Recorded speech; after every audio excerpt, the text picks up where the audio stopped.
Hello and welcome back to my channel. आज के इस वीडियो में हम लोग इन्वायरमेंट पे पूछे गए प्रीवियस ईयर के क्वेश्चंस को सॉल्व करेंगे। यूपीएससी प्रीलिम्स के प्रीवियस ईयर क्वेश्चंस काफी इंपॉर्टेंट माने जाते हैं। इनका कंपाइलेशन का लिंक डिस्क्रिप्शन में होगा। सभी सब्जेक्ट के लास्ट 38-39 ईयर्स के कंपाइलेशन आपको लिंक में मिल जाएंगे। फर्स्ट क्वेश्चन है, consider the following: carbon dioxide, oxides of nitrogen, oxides of sulphur. Which of the above is are the emission from coal combustion at thermal power plants. कोयले के जलने से थर्मल पावर प्लांट में कौन कौन सी gases निकलती हैं? कार्बन डाइऑक्साइड निकलता है, ऑक्साइड्स ऑफ नाइट्रोजन भी, और चूंकि कोयले में सल्फर होता है तो सल्फर का भी ऑक्साइड रिलीज होता है। तो आंसर होगा 1, 2 एंड 3।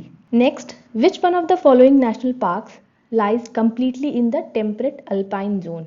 इस तरह के क्वेश्चन बार बार रिपीट होते हैं। नेशनल पार्क को जरूर कवर कर लीजिएगा। मैंने सभी स्टेट्स के नेशनल पार्क को याद करने का ट्रिक बनाया हुआ है, प्लेलिस्ट भी चेक कर लीजिए एक बार चैनल पे। ऑप्शंस में दिया हुआ है Manas national park, Namdapha national park, Neora valley national park and valley of flowers national park. Temperate alpine zone का मतलब हुआ कि just below the snow line से जस्ट नीचे और ट्री कवर से जस्ट ऊपर, यानी कि यहाँ तक पहुंचते ट्री कवर कम हो जाता है, लेकिन यहाँ स्नो लाइन नहीं आता है। तो कौन सा ऐसा पार्क है जो इस तरह से लोकेटेड है?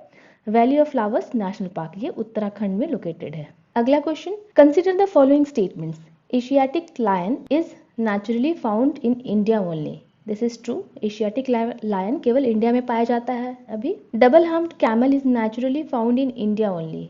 ये स्टेटमेंट गलत है, क्योंकि डबल हम्प्ड कैमल कहाँ पाया जाता है? ये सेंट्रल एशिया के स्टीप्स में पाया जाता है, यानी कि सेंट्रल एशिया के जो ग्रासलैंड्स है वहां पाया जाता है। One horn rhinoceros is naturally found in India only. One horn rhinoceros जो है वो इंडिया में पाया जाता है, लेकिन ये नेपाल में भी पाया जाता है। तो ये स्टेटमेंट गलत हो जाता है। आंसर होगा 1 ओनली। अगला क्वेश्चन है, in the context of which of the following do some scientist suggest the use of cirrus cloud thinning technique and the injection of sulfate aerosol into the stratosphere। Sulphate aerosol का क्या काम है? Sulphate aerosol एक तरह से light को reflect कर देगा, और क्लाउड थिनिंग से क्या होगा? जो किरस क्लाउड है उसके थिनिंग होने से ज्यादा हीट जो है अर्थ से स्केप कर सकेगा। तो इन दो चीजों से क्या होना है हमारा? आर्टिफिशियल रेन की बात तो नहीं है। Reducing the frequency and intensity of tropical cyclones, ये भी नहीं है। Reducing the adverse effects of solar wind on the earth, ये भी नहीं है।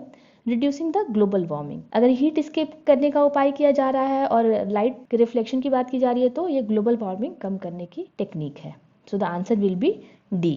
विच of the following are in Agasthyamala biosphere reserve. Agasthyamala biosphere reserve जो है वो काफी बड़ा एरिया है। इसमें बहुत सारे वाइल्ड लाइफ सेंचुरीज और टाइगर रिजर्व्स इंक्लूडेड हैं। तो ऑप्शन में दिया हुआ है Neyyar, Peppara, Shendurney wildlife sanctuaries, Kalakkad, Mundanthurai tiger reserves. Previous year के क्वेश्चंस को जब भी आप सॉल्व करें तो जो रॉन्ग ऑप्शंस दिए हुए हैं उनके बारे में भी आप जरूर पढ़ लें, जैसे मुदुमलई कहाँ है, Sathyamangalam, Wayanad wildlife sanctuary, क्योंकि अगर इनको मेंशन किया गया है तो नेक्स्ट टाइम में भी इन पे क्वेश्चन पूछा जा सके। अगस्त्यमाला बायोस्फीयर रिजर्व में कौन कौन सा है? तो ये Neyyar, Peppara and Shendurney wildlife और Kalakkad, Mundanthurai tiger reserves.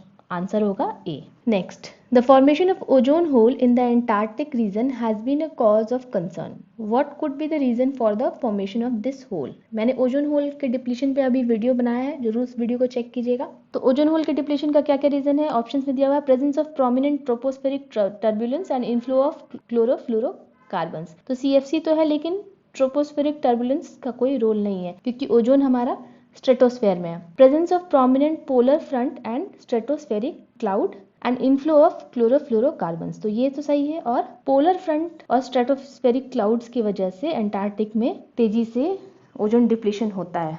Mark करने से पहले सभी ऑप्शंस को हम लोग एक बार देख लेंगे फिर से। Absence of polar front end stratospheric cloud, तो ये इसके अपोजिट में, तो ये तो करेक्ट नहीं होगा। Increase temperature at polar region due to global warming, this is also not correct. Answer होगा बी। अगला क्वेश्चन है, with reference to India consider the following central acts. 2011 में पूछा गया था ये।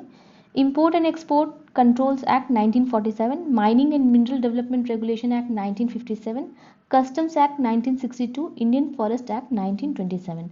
Which of the above acts have relevance to bearing on the biodiversity conservation in the country? तो अगर आप कॉमन सेंस भी लगाएं तो एक चीज समझ में आती है कि ये सारे ही एक्ट किसी न किसी तरीके से बायोडाइवर्सिटी कंजर्वेशन के लिए काम करते हैं। अगर इंपोर्ट एक्सपोर्ट कंट्रोल की बात की जा रही है तो ऐसे कोई भी चीजें जो कि इंडिया की बायोडाइवर्सिटी के लिए इंपॉर्टेंट है उनके इंपोर्ट एक्सपोर्ट पे रोक लगाया गया है। माइनिंग मिनरल डेवलपमेंट भी उससे ही रिलेटेड है। कस्टम्स एक्ट हो गया, इंडियन फॉरेस्ट एक्ट तो है ही।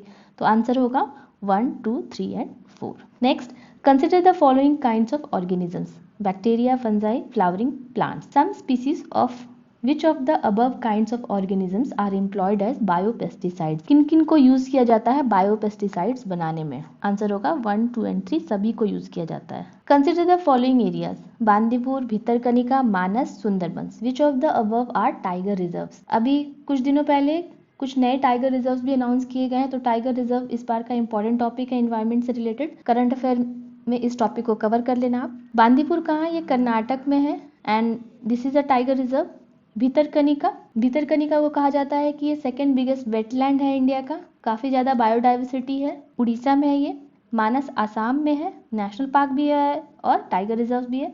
सुंदरबन वेस्ट बंगाल, ये टाइगर रिजर्व भी है, यूनेस्को बायोडाइवर्सिटी साइट भी है। कौन कौन से टाइगर रिजर्व है इसमें? 1, 3 एंड 4। इंडिया का बिगेस्ट वेटलैंड कौन सा है? कमेंट में मुझे बताइएगा। मिलते हैं अगले वीडियो में। Thanks for watching, have a nice day.